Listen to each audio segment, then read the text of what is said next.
नहीं मनवा के कुछो भावे, बस तोहरे याद सतावे।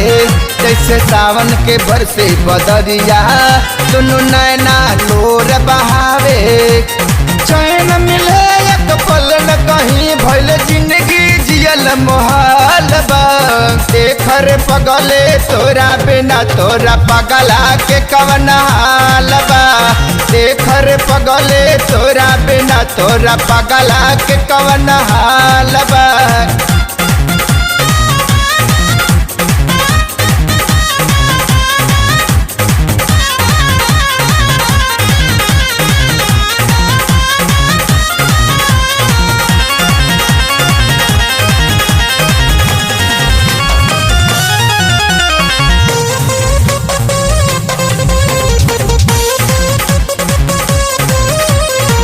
दिलवा के चैन उड़ल अखिया के नींद रे, लागे नाही मान एको छान तोरा बिन रे।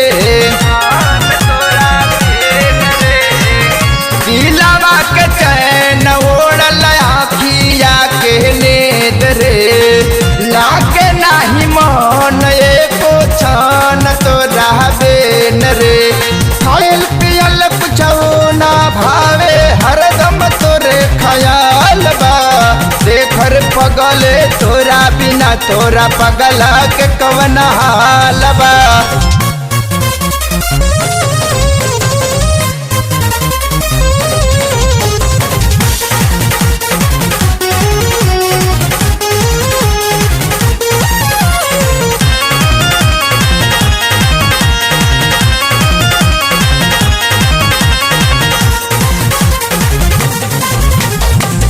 पानी बिना जैसे रहे ताड़ा पतमा छरिया, ताड़ा पेलन मंजी मित उपेंदर हारा खरिया।